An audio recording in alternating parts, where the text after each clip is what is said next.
Hello दोस्तों, नमस्कार। मैं भी एक आप सभी का स्वागत करता हूं आपके अपने इस यूट्यूब परिवार में। तो साथियों, आप सब कैसे हैं? उम्मीद करता हूं आप सब अच्छे होंगे और अपनी तैयारी भी काफ़ी अच्छे से कर रहे होंगे, एसएससी एमटीएस की और हौलदार दोनों एग्जामों की।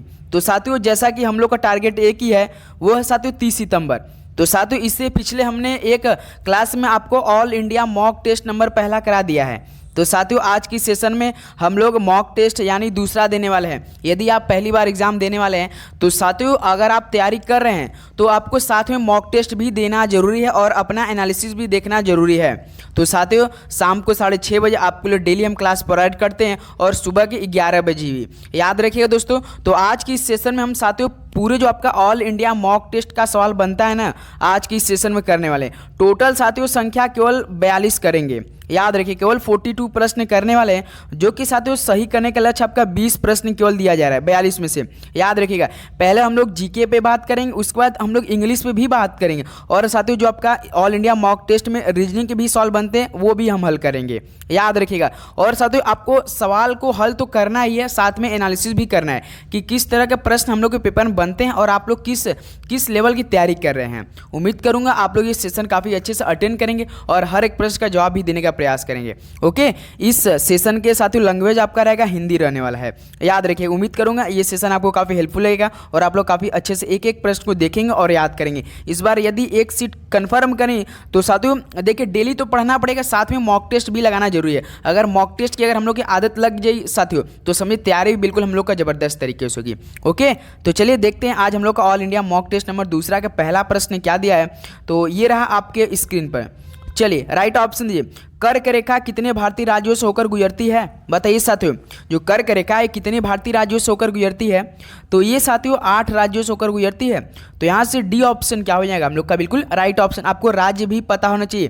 पहला आपका त्रिपुरा है, सुनते रहिए। पहला आपका त्रिपुरा है, दूसरा साथियों आपका गुजरात है, और तीसरा आपका दोस्त छत्तीसगढ़ है, और चौथा दोस्त आपका राजस्थान है। ये पहला त्रिपुरा, दूसरा गुजरात, तीसरा का छत्तीसगढ़, चौथा राजस्थान, पांचवा आपका साथियों झारखंड है। कौन है दोस्त? झारखंड है। और छठवां आपका साथियों मिजोरम है। याद रखेंगे। और साथियों सातवां आपका है मध्य प्रदेश एमपी है, और आठवां आपका वेस्ट बंगाल है। तो याद रखेंगे दोस्त, इस तरह से 8 राज्यों से कर्क रेखा गुजरती है भारत के। याद रखिएगा। उम्मीद करूंगा आप लोग 8 ऑप्शन भी याद कर लेंगे।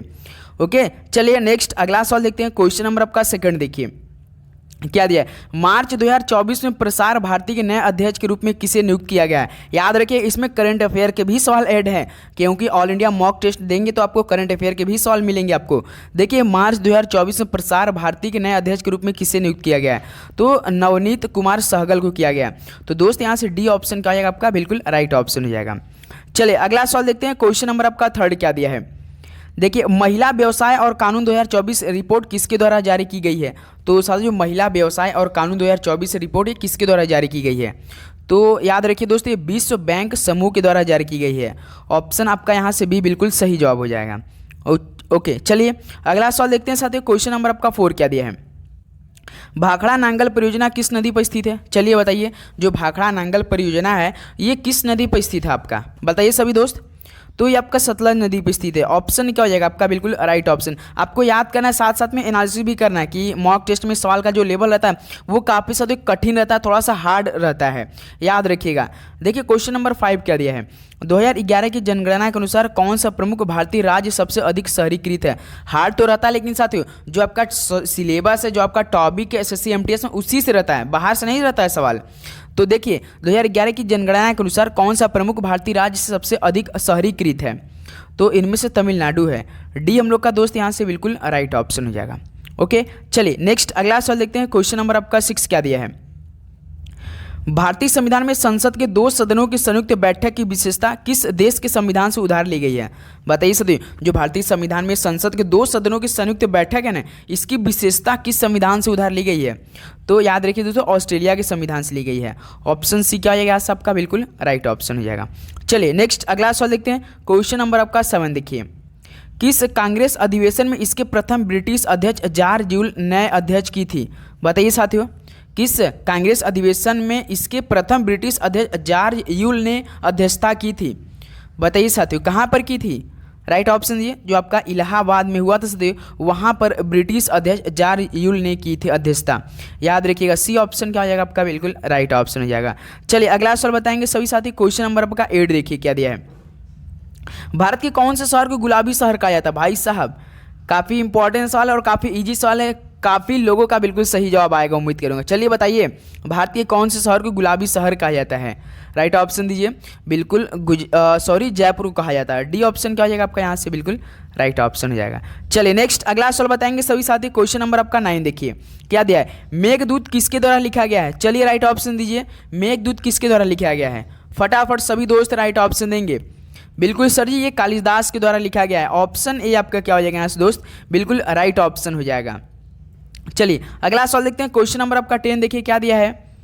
निम्नलिखित में से कौन 10वें सिख गुरु थे? बताइए साथियों कौन 10वें सिख गुरु थे? जो हमारे भाई या बहन पहली बार एग्जाम देने वाले हैं तो दोस्त उनको देखिए यहाँ से मुश्किल से हमारे पास केवल 40 दिन बचा है, क्योंकि एग्जाम हम लोग का सिर्फ 30 सितंबर से स्टार्ट हो रहा है, जो कि 14 अक्टूबर के बीच में होने वाला है। 2 हफ्ता इसका एग्जाम होता है, एक दिन 3 शिफ्ट होता है, जो कि साथियों मेन आपका जीके प्लस इंग्लिश रहेगा, जो कि मेरिट बनेगा। इसलिए हम डेली साथियों सुबह के जो 11 बजे और शाम को 6:30 बजे क्लास प्रोवाइड करते हैं, तो आपको इंग्लिश जीके का ही अधिक क्लास हम देते हैं, क्योंकि मैथ तो रीजनिंग केवल को आपको क्वालिफाइंग करना है। याद रखिए उसमें नेगेटिव मार्किंग नहीं रहेगा, इसमें आपको -1 का नेगेटिव मार्किंग देखने को मिलेगा, याद रखिएगा। तो बताइए कौन 10वें सिख गुरु थे? तो याद रखिए गुरु गोविंद सिंह थे। डी हम लोग क्या हो जाएगा, बिल्कुल राइट ऑप्शन। तो दोस्त आप सभी से रिक्वेस्ट किया यार, क्योंकि देखिए यार एग्जाम में ऐसा सवाल बनेगा जो आप बिल्कुल आप पढ़े हुआ है, तो आप जो भी पढ़िए दोस्त आपको अच्छे से याद कर लीजिएगा यार। आप सभी से रिक्वेस्ट है कि आप ये कर लीजिएगा कि एकदम जो भी पढ़िए बिल्कुल अच्छे से याद कर लीजिएगा, क्योंकि CCMTS एग्जाम में जो आपका सबसे अधिक स्ट्रैटेजी का प्रश्न कवर करेगा और दोस्त वही टॉपिक वाइज करेगा, सिलेबस भी कन्फर्म कर दिया है, तो उससे बाहर नहीं जाएगा। SSC ऐसा एग्जाम है, आप टेंशन ना लीजिए। जो टॉपर बुक मतलब प्रीफर करते हैं ना, मैं उसको आपको सारा प्रश्न करवाने वाला हूँ, आप टेंशन ना लीजिए दोस्त। बस चैनल पर तो आप लोग सब्सक्राइब करके रखिएगा मेरे भाई, क्योंकि मुझे भी एग्जाम देना, आपको भी देना, साथ में हम लोग एग्जाम दे तैयारी बिल्कुल ज़बरदस्त तरीके करेंगे। ओके देखिए क्वेश्चन नंबर 11 क्या दिया। वॉलीबॉल खेल में प्रत्येक टीम में कितने खिलाड़ी होते हैं? तो याद रखिए तो 6 होते हैं। तो बी ऑप्शन क्या हो जाएगा आपका, बिल्कुल सही जवाब हो जाएगा। चलिए अगला सवाल देखते हैं। क्वेश्चन नंबर आपका 12 देखिए क्या दिया है। इनमें से कौन सी सहकारी समिति नहीं है? बताइए साथियों इनमें से कौन सी सहकारी समिति नहीं है? तो साथियों क्षेत्रीय ग्रामीण बैंक नहीं है। तो बी ऑप्शन क्या हो जाएगा हम लोग का, बिल्कुल राइट ऑप्शन हो जाएगा। चलिए नेक्स्ट अगला सवाल देखते हैं। क्वेश्चन नंबर आपका 13 देखिए क्या दिया है। प्रसिद्ध हिंगलाज माता मंदिर भारत के निम्नलिखित में से पड़ोसी देश में स्थित है? बताइए साथियों जो प्रसिद्ध हिंगलाज माता मंदिर है भारत के किस पड़ोसी देश में स्थित है? तो ये साथियों आपका पाकिस्तान देश में स्थित है। तो बी ऑप्शन यहाँ से हम लोग का बिल्कुल सही जवाब हो जाएगा। चलिए अगला बताइए। क्वेश्चन नंबर आपका देखिए 14 क्या दिया है। निम्नलिखित में से किसकी स्थापना 1864 में मद्रास में की गई थी? बताइए किसकी स्थापना 1864 में मद्रास में की गई थी? तो याद रखिए दोस्तों वेद समाज की गई थी। तो डी को हम लोग यहाँ क्या कर सकते हैं, लॉक कर सकते हैं। बिल्कुल 3 नंबर यहाँ से आपको मिलेगा, एक क्वेश्चन 3 नंबर का रहने वाला है, याद रखिएगा दोस्त। ओके देखिए क्वेश्चन नंबर आपका 15 क्या दिया। काल बैसाखी किस राज्य के स्थानीय पवन है? तो साथियों जो काल बैसाखी किस राज्य के स्थानीय पवन है? बताइए सभी लोग। तो ये साथियों इस सेशन आपका मॉक टेस्ट 42 क्वेश्चन हो रहा है, यानी 42 तिहाई आपका कितना हो जाएगा साथियों, 4 तिहाई 120, 3 126 नंबर का टेस्ट हो रहा है। 126 नंबर का आपका कम से कम स्कोर दोस्त, केवल 60 आपको टारगेट दिया गया है। शुरू में ही बताया गया केवल आपको 20 क्वेश्चन सही करना है। देखिए काल बैसाखी किस राज्य के स्थानीय पवन है? तो ये दोस्तों आपका वेस्ट बंगाल के यानी पश्चिम बंगाल के है। ऑप्शन ही बिल्कुल सही जवाब हो जाएगा। चलिए अगला बताइए। क्वेश्चन नंबर आपका देखिए 16 क्या दिया है। भारत के संविधान का कौन सा अनुच्छेद संसद के सत्रावसान और विघटन से संबंधित है? चलिए बताइए भारत के संविधान का ऐसा कौन सा अनुच्छेद जो कि संसद के सत्रावसान और विघटन से संबंधित है? तो याद रखिए दोस्त आपका कौन सा, चलिए बताइए आप लोग। अनुच्छेद 85 है। ऑप्शन ए क्या हो जाएगा आपका, बिल्कुल राइट ऑप्शन हो जाएगा। चलिए नेक्स्ट अगला सवाल देखते हैं साथी। क्वेश्चन नंबर आपका 17 देखिए। भारतीय परमाणु कार्यक्रम के जनक के रूप में किसे जाना जाता है? बताइए दोस्तों भारतीय परमाणु कार्यक्रम के जनक के रूप में किसे आप लोग जानते हैं? राइट ऑप्शन दीजिए। तो ये साथियों होमी जे भाभा को जानते हैं आप लोग। ऑप्शन क्या हो जाएगा, बिल्कुल राइट ऑप्शन हो जाएगा। चलिए नेक्स्ट अगला सवाल देखते हैं। क्वेश्चन नंबर आपका 18 देखिए क्या दिया है। महलवाड़ी व्यवस्था नामक एक नई भू राजस्व व्यवस्था किसने तैयार की? इंपॉर्टेंट सवाल है, ये प्रश्न आपके पेपर में छपने वाले हैं, याद रखिएगा दोस्त। महलवाड़ी व्यवस्था नामक एक नई भू राजस्व व्यवस्था किसने तैयार की? याद रखिएगा दोस्तों, हॉल्ट मैकेंजी ने की थी। डी क्या हो जाएगा आपका बिल्कुल राइट ऑप्शन। आप लोग कल से तैयार रहिएगा दोस्त। कल आपका साथियों 19 अगस्त होने वाला है, यानी कल से पूरे 42 शिफ्ट होने वाला है। किसका, जो आपका 1 सितंबर से लेकर 14 सितंबरों के बीच में पेपर चला था। तो कल 11 AM और शाम को 6:30 बजे आप लोग रेडी रहिए, क्योंकि दोस्त कल बिल्कुल अच्छे से एनालिसिसों के साथ कल हम लोग तैयारी बिल्कुल ईमानदारी से करने वाले। क्योंकि जो हमने आपको पहले क्लास, अगर आप लोगों ने मेरा ज्वाइन किया होगा, तो मैंने कहा था कि बिल्कुल अच्छी तरीके से बिल्कुल एनालिसिस करके हम वो आपको पेपर पढ़ाएंगे और उसी पे आपका पेपर आएगा और अपने की तैयारी वहाँ से करनी है बिल्कुल ज़बरदस्त तरीके से। देख लीजिएगा आप लोग तैयारी करें कि क्या 2023 में जब का सितंबर के पेपर में आता, क्या आप लोग का कितना सही बन रहा है कल, याद रखिएगा। देखिए क्वेश्चन नंबर 19 क्या दिया, निम्नलिखित में से कौन संगीत वाद्य यंत्र संतूर से संबंधित है। बताइए, संगीत वाद्य यंत्र संतूर से इनमें से कौन संबंधित है। तो साथियों पंडित शिव कुमार शर्मा जी हैं। ओके, ऑप्शन है बिल्कुल सही जवाब है। चलिए अगला बताइए, क्वेश्चन नंबर आपका 20 देखिए क्या दिया है। भारत के संविधान के किस अनुच्छेद में लोकसभा में अनुसूचित जातियों के आरक्षण का प्रावधान किया गया था। बताइए साथियों, भारत के संविधान के किस अनुच्छेद में लोकसभा में अनुसूचित जातियों के आरक्षण का प्रावधान किया गया था। तो ये साथियों अनुच्छेद 333 में है, यानी साथियों 330 में है। ऑप्शन क्या हो जाएगा आपका बिल्कुल राइट ऑप्शन। चलिए अगला बताइए, क्वेश्चन नंबर आपका देखिए साथियों 21 क्या दिया है। कौन सा पादप उत्तक मिट्टी में तनों और पत्तियों तक पानी और खनिजों के परिवहन के लिए जिम्मेदार है। तो दोस्त देखिए क्या दिया, सवाल को अच्छे से पढ़िए पहले। कौन सा पादप उत्तक मिट्टी में तन और पत्तियों तक पानी को और हम लोग क्या बोलते हैं, जल बोलते हैं कि नहीं, बताइए। तो जल यानी जाइलम हम लोग जान सकते हैं। कौन तनों और पत्तियों तक पानी और खनिजों के परिवहन के लिए जिम्मेदार है। तो दोस्त पानी को और हम लोग जल यानी जाइलम हो जाएगा।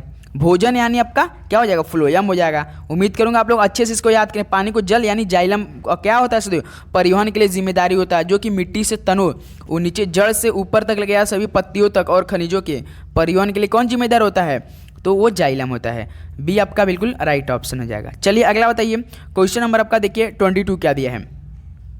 1977 में पंचायती राज संस्थाओं के कामकाज का अध्ययन करने के लिए नियुक्त समिति किसकी अध्यक्षता में थी। चलिए बताइए, जो साथियों 1977 में आपका पंचायती राज संस्थाओं के कामकाज का अध्ययन करने के लिए उनकी नियुक्ति समिति किसकी अध्यक्षता में थी।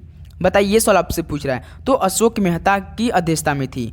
तो बी ऑप्शन हम लोग का दोस्त बिल्कुल सही जवाब हो जाएगा। याद रखिए, इस तो आपको हर एक प्रश्न काफ़ी अच्छे से याद कर लेना दोस्त। चलिए अगला बताइए, लास्ट में अपना स्कोर भी बताइए कि आप लोग 20 सही सवाल किया है या नहीं 42 क्वेश्चनों में से। देखिए क्वेश्चन नंबर 23, भारत में द्वैध शासन की शुरुआत किस वर्ष में हुई थी। बताइए, जो भारत में द्वैध शासन की शुरुआत किस वर्ष में हुई थी। तो दोस्त ये आपका 1919 में हुई थी। चलिए आप लोग बताइए दोस्त कि जलियांवाला बाग हत्याकांड 1919 में तो हुई थी, लेकिन ये किस शहर में हुई थी। चलिए आप लोग इस सवाल का राइट ऑप्शन हमें कमेंट बॉक्स में देंगे। किस राज्य किस शहर में हुई, दोनों आपको बताना है, राज्य बताना और शहर बताना है। और साथियों इसमें किस मतलब इस समय जो काफ़ी हिंसा हुई थी, चलिए बताइए। चलिए अगला सवाल देखते हैं साथियों, क्वेश्चन नंबर आपका 24 देखिए क्या दिया सवाल। आगामी गगनयान मिशन के लिए किस फर्म ने भारतीय अंतरिक्ष अनुसंधान संगठन यानी इसरो के साथ साझेदारी की। इसरो का फुल फॉर्म आपको पता होना चाहिए, पेपर में पूछ लिया जाता है। तो इंडियन स्पेस रिसर्च ऑर्गेनाइजेशन होता है। तो बताइए, आगामी गगनयान मिशन के लिए किस फर्म ने भारतीय अंतरिक्ष अनुसंधान संगठन यानी इसरो के साथ साझेदारी की है। तो साथियों ये किया टाटा एलेक्सी ने किया है। ऑप्शन ए आपका बिल्कुल सही जवाब हो जाएगा, और टाटा एलेक्सी ने किया साझेदारी। चलिए अगला देखते हैं साथियों, क्वेश्चन नंबर आपका 25 क्या दिया। पीएम विश्वकर्मा योजना का उद्देश्य किसको लाभ पहुंचाना है।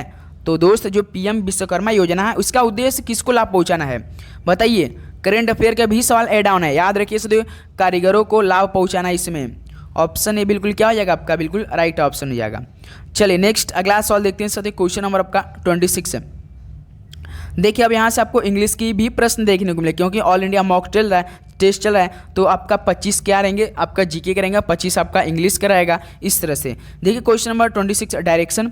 Select the option that is opposite in the meaning to the given bold word and mark your responsible accordingly. देखिए तो क्या बोला है आपका, इसको क्या अपोजिट वर्ड बना जो कि बोल्ड में मार्क किया हुआ है। जैसे he was in the right place in a prominent position but he has improved in him। इसका मतलब हमें prominent का साथ क्या बताना है, अपोजिट बताना है। चलिए बताइए, opposite in meaning to the given bold, opposite बताना इसका मीनिंग क्या, बताइए। prominent का मतलब क्या होता है, चलिए आप लोग हमें तुरंत बताएंगे। जैसे he was in the right place, वह एक प्रमुख पद पर सही स्थान पर, position but he has improved in, वह स्थान पर लेकिन उनमें सुधार हुआ है। तो बताइए प्रोमिनेंट का मतलब मुख्य होता है, बहुत प्रसिद्ध होता है, तो आपका प्रोमिनेंट का मतलब क्या हो जाएगा इनमें से, तो इनसिग्निफिकेंट हो जाएगा। याद रखिएगा दोस्त, इनसिग्निफिकेंट होता है। डी हम लोग का क्या हो जाएगा, बिल्कुल राइट ऑप्शन। ये आपका साथियों प्रोमिनेंट का मतलब बहुत प्रसिद्ध, और आपका इनसिग्निफिकेंट मतलब हो जाएगा बहुत महत्वपूर्ण नहीं या मूल्यवान नहीं। तो इस तरह से याद रखिएगा। ओके, उम्मीद करूँगा आप लोग समझ गए होंगे। चलिए अगला सवाल देखते हैं दोस्त। क्वेश्चन नंबर आपका 27 क्या दिया है, select the most appropriate option to fill in the blanks. आपको सबसे उपयुक्त ऑप्शन को चूज करके एक ऑप्शन में ऑप्शन सही बनाए filling blanks. Turn the light, I want to go to sleep. बताइए आप लोग सोने जाते हैं तो क्या करते हैं, turn the light off, I want to go to sleep, या turn the light off, I want to go to sleep. देखिए दोस्त, यहाँ से ऑप्शन आपको पकड़ के चलना है। देखिए टर्न द लाइट ऑफ, ये तो हो सकता है क्योंकि लाइट तो ऑफ होता है, उसका turn the light off up होगा, बिल्कुल रॉन्ग है। Turn the light on, I want to, no, ये भी नहीं। Turn the light down, I want to go to sleep, बिल्कुल नहीं। तो turn the light off, I want to go to school. तो दोस्त लाइट बंद करके मैं सोना चाहता हूँ। तो ये कह रहा है, प्रश्न पढ़िए और आप लोग अच्छे से हिंदी में समझिए, लाइट बंद कर मैं सोना चाहता हूँ। तो turn the light off, I want to go to sleep, option है हम लोग का दोस्त, यहाँ से बिल्कुल राइट ऑप्शन हो जाएगा। तो इस तरह से आप लोग बिल्कुल अच्छे से सवाल को पढ़ेंगे, अच्छे से समझेंगे, उसके बाद अपना राइट ऑप्शन देंगे। चलिए अगला सवाल देखते हैं। क्वेश्चन नंबर आपका 28 देखिए, select the word wrong spelled word. चलिए बताइए इसमें से रॉन्ग वाला कौन स्पेलिंग वाला वर्ड है, बताइए 28 का। तो याद रखिए तो इल्यूजन है, रॉन्ग वाला इल्यूजन। ऑप्शन यहाँ से क्या हो जाएगा हम लोग का, सी, बिल्कुल राइट ऑप्शन। इल्यूजन मतलब आपका माया टाइप का होता है। चलिए नेक्स्ट अगला सवाल देखते हैं साथी। क्वेश्चन नंबर आपका देखिए 29, select the incorrectly spelled word. देखिए 4 क्वेश्चन हमने कराया, कन्फर्म में आपको 3 चौका 12 नंबर यहाँ से मिलेगा, क्योंकि टॉपिक ऐसा कि कन्फर्म आपके पेपर में आएगा। यही सब टॉपिक आपके पेपर में देखने को मिलेगा। बताइए इनकरेक्टली और स्पेल्ड वर्ड कौन इनमें से बताएंगे। तो गुरुजी इनमें से तो सक्सेसफुल, स्ट्रैटेजी बिल्कुल राइट लग रहा है, डेफिनेशन बिल्कुल राइट, कंटिन्यूसली भी बिल्कुल, सक्सेसफुल थोड़ा सा दिक्कत लग रहा है। तो सक्सेसफुल का स्पेलिंग हम लोग लिखते हैं क्या होता है, जैसे आपका होता है यस यू डबल सी ई होता है, उसके बाद डबल यस होता है साथियों, एफ यू केवल यल सिंगल होता है ना कि डबल होता है। देखिए इसमें डबल दिया है, प्रश्न में देखिए ऑप्शन ए देखिए डबल यल दिया है, लेकिन तो आपका केवल एक ही यल होता है लास्ट में। तो इस तरह से सक्सेसफुल, अचीवमेंट इस तरह का होता है ना।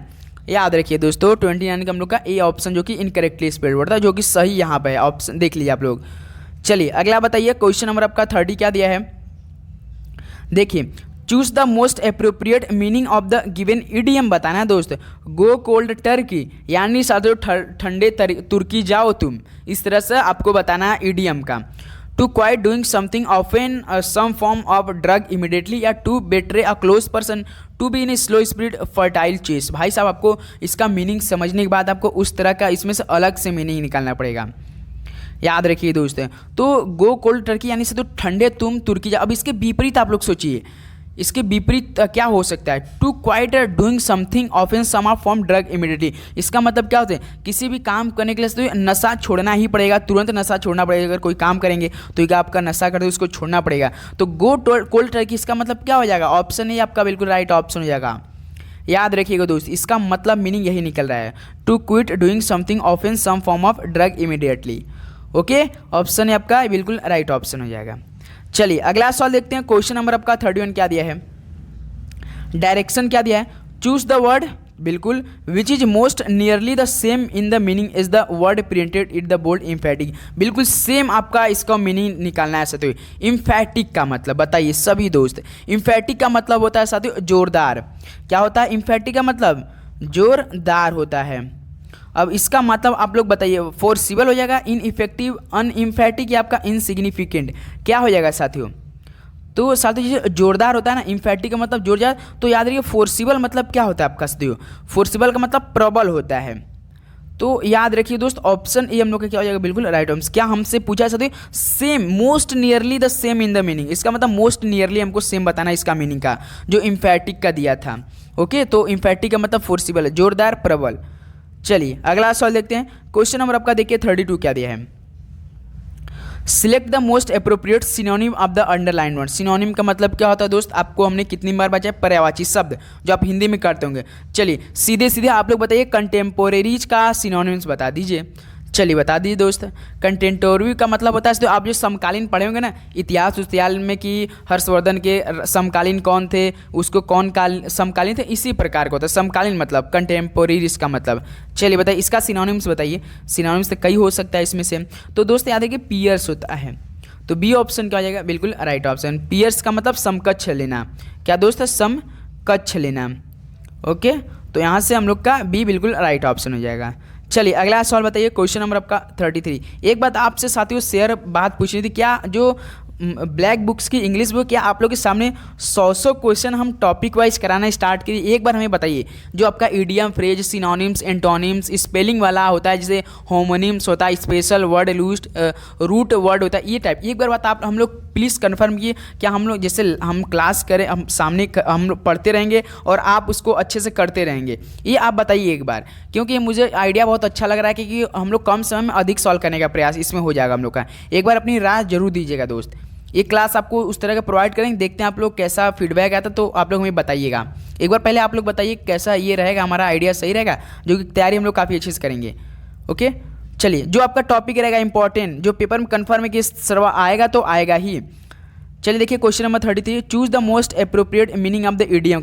Down for the count. चलिए जैसे आप लोग मान लीजिए WWE देखते हैं तो डाउन हो जाता है, तो 10 गिनती तक रेफरी नहीं गिरता है, मतलब गिनता तो हार जाता है प्लेयर ने। तो उसी प्रकार जैसे गिरना और साथियों क्या हो जाता है, डाउन फॉर द काउंट, इसका मतलब गिरना और जब तक 10 गिनती तक फिर से न उठना, उससे क्या बोलेंगे साथियों, डाउन फॉर द काउंट, इसका मतलब हो जाएगा गिविंग अप। वो क्या करता है, गिविंग अप कर देता है ना। अगर जो रेफरी गिनता है 10 गिनती तक नहीं उठता है तो अपने आप को गिविंग करता, हार मान लेता है, तो वही होता है ऐसा। तो ये ऑप्शन बिल्कुल करेक्ट ऑप्शन हो जाएगा। चलिए अगला सवाल देखते हैं, क्वेश्चन नंबर 34 देखिए। Select the most appropriate option to fill in the blanks. चलिए सबसे उपयुक्त, मोस्ट अप्रोप्रिएट का मतलब होता है सबसे उपयुक्त। I felt elated at the news. तो दोस्त आई फेल्ट का मतलब क्या होता है, आई फेल्ट अनुभव किया, मैंने अनुभव किया कि इलेटेड एट द न्यूज़, मैंने कुछ अनुभव किया कि क्या इसमें भरा सकता है। आई फेल्ट स्ट्रेंजली, क्या मैंने अनुभव किया कि कुछ अजीब से क्या होते, इलेटेड एट द न्यूज़ देखा था मैंने। तो बी ऑप्शन है आपका बिल्कुल राइट ऑप्शन हो जाएगा। याद रखिए दोस्तों, I felt strangely elated at the news, B option हम लोग का बिल्कुल करेक्ट ऑप्शन हो जाएगा। चलिए अगला सवाल देखते हैं साथियों, क्वेश्चन नंबर आपका 35 क्या दिया है, select the most appropriate synonym of the given word. LRCT का मतलब क्या होता है दोस्त, बताइए। तत्परता, उत्साह, इस टाइप का होता है साथियों। एलाक्रिटी का मतलब होता है साथियों एक तरह का आपका तत्परता, उत्साह, तो इसका मतलब क्या हो जाएगा, विलिंगनेस हो जाएगा। विलिंगनेस का मतलब होता है दोस्तों आपका इच्छा होता है, क्या इच्छा होता है। और एलासिटी का मतलब होता है दोस्त आपका तत्परता या उत्साह होता है, याद रखिएगा। चलिए अगला सवाल देखते हैं, क्वेश्चन नंबर आपका 36 देखिए क्या दिया है, select the most appropriate synonym of the given word. Demolish का सिनोनिम्स बताइए। देखिए सर जितने भी हम टॉपिक करा रहे हैं आपके पेपर में कन्फर्म है यार कि आपको जरूर प्रश्न मिलेगा, याद रखिएगा। डिमोलिश का सिनोनिम बताइए, पर्यायवाची बताइए। डिमोलिश का मतलब साथियों ध्वस्त होता है, क्या होता है दोस्त, ध्वस्त होता है। चलिए अब इसका आप लोग बताइए क्या हो जाएगा। ध्वस्त यानी रूइन का मतलब होता है, रूइन का मतलब होता है बर्बाद करना, तो ध्वस्त बर्बाद करना, इसका पर्यायवाची होता है, उसका सेम मीनिंग बताना पड़ता है।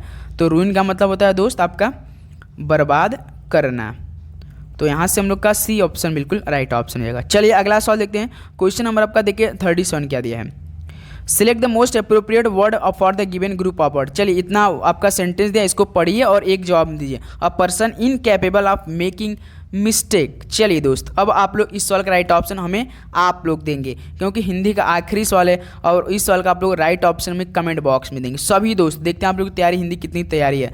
In a person capable of making mistake, आप लोग काफ़ी अच्छे समझ रहे होंगे, एक पर्सन है इनकैपेबल है फॉर ऑफ मेकिंग मिस्टेक्स।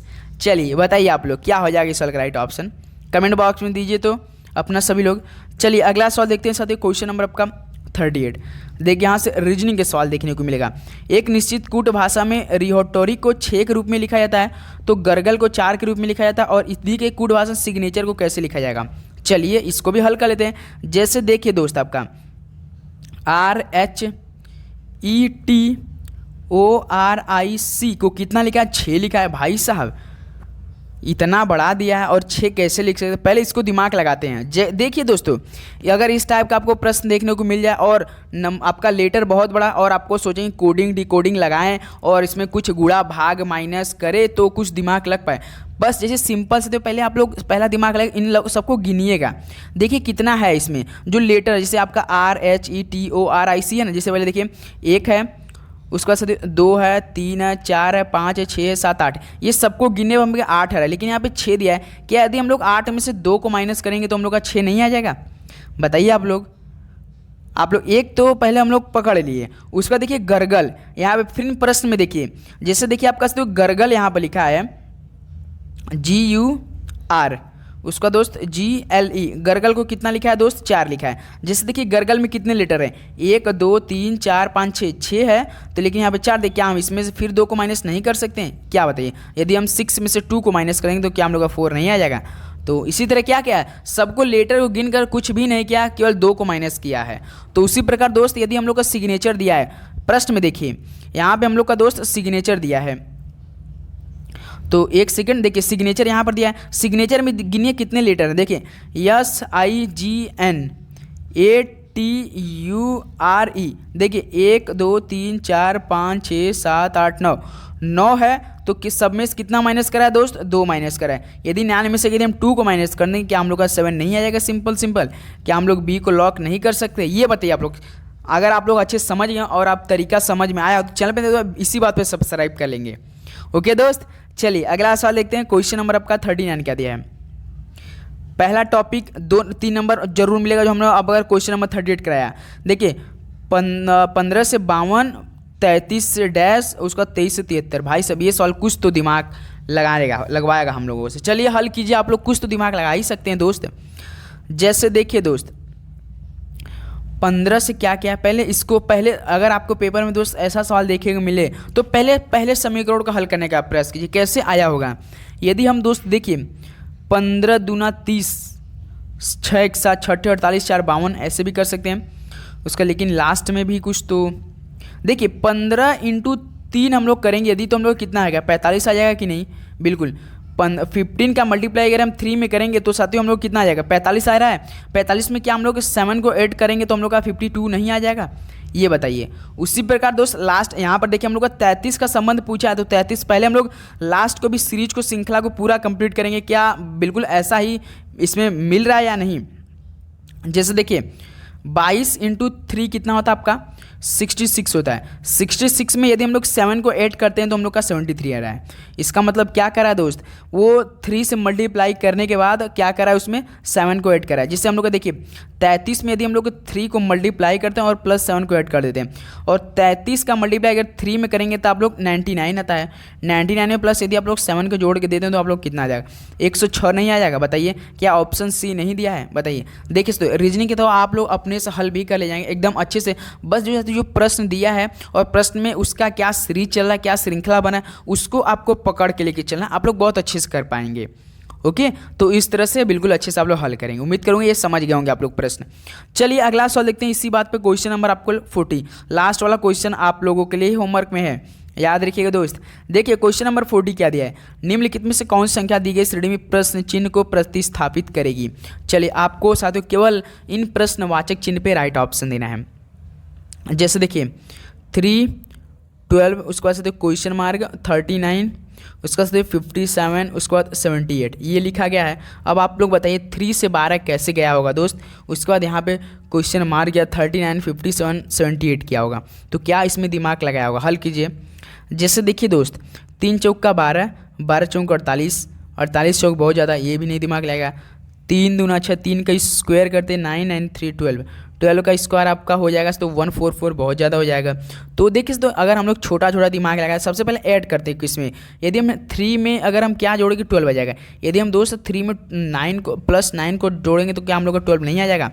उसी प्रकार दोस्त देखिए यहाँ पे आप लोग देख सकते हैं 39 है, तो क्या हम लोग दोस्त 3 का है, तो देखेंगे आप लोग 3 पहला नंबर देखिए सबसे क्या हो रहा है, विभाजित हो रहा है, सबसे कट रहा है। इसका मतलब कुछ ना 3 का इसमें मिलावट किया है इसमें। देखिए जैसे फिर उसके बाद दोस्त हम लोग 3 9 है, तो फिर 3 का गैप यदि हम 9 में 12 फिर 3 को जोड़ देते हैं तो 12, क्या हम लोग फिर यहाँ इसमें दोस्त 12 जोड़ेंगे, 12 में तो क्या हम लोग का 24 नहीं, ये देखते रहेगा सीरीज देखिएगा। देखिए 3 में हम लोग पहले 9 जोड़े, फिर यहाँ से 9 से हम लोग 12 इसमें जोड़े, 12 में 12 जोड़ेंगे तो कितना आ गया, यहाँ क्वेश्चन मार्क है 24। देखिए यहाँ पे 3 का गैप हुआ, +3 का गैप हुआ कि नहीं। उसका दोस्त 3 12, फिर उसके बाद यदि हम लोग 24 में 15 जोड़ेंगे, यदि हम लोग 15 जोड़ेंगे तो क्या हम लोग का 39 नहीं आ जाएगा। यहाँ पर देखिए प्रश्न में दिया है, तो इसका इस यहाँ पे देखिए 39, फिर 12 से 15 +3 का गैप यहाँ हुआ। फिर दोस्त देखिए अब यदि हम लोग 39 में 39 में 18 को जोड़ेंगे तो क्या हम लोग का 57 नहीं आ जाएगा। प्रश्न में देखिए 57 नहीं आ जाएगा। और देखिए अगर यहाँ पे हम लोग 18 किए तो 15 से देखिए यहाँ पे 18 आया, इसका मतलब यहाँ भी +3 का गैप हुआ। तो देखिए दोस्त उसके बाद 18 + 3 करेंगे 21, यदि हम 57 में 21 को ऐड करेंगे क्या हम लोग का 78 नहीं आ जाएगा। तो यहाँ से भी +1 3 का गैप हुआ है दोस्त। इसका मतलब क्या किया, +3 3 का गैप भी देखना है आपको और समीकरण को भी हल करना है। तो यहाँ साथियों हम लोग का 24 बिल्कुल राइट ऑप्शन आ रहा है। क्या आप लोग समझ गए, एक बार प्लीज़ समय आप लोग कन्फर्म कीजिएगा, एक बार आप लोग समझ गए, एक बार और दोबारा प्रयास करें समझाने का, एक बार बताइए आप लोग प्लीज़ कन्फर्म कीजिए। देखिए दोस्त जैसे 3 से 12 गया है, उसके बाद दोस्त देखिए 3 से 12 यहाँ पे +9 किया है, तो फिर देखिए 3 3 से सबको विभाजित कर रहा है, इसका मतलब 3 का कुछ तो लफड़ा है इसमें। तो इसलिए हमने दिमाग लगाया यदि हम लोग 9 में फिर 3 को जोड़ करके फिर 12 में जोड़ते क्या हम लोग का सही आ जाएगा। देखिए 9 में हम लोग फिर 3 को जोड़े तो हम लोग का 12, फिर यहाँ पे देखिए 12 में फिर क्या जोड़ दिए, 12 जोड़ते 24 आया।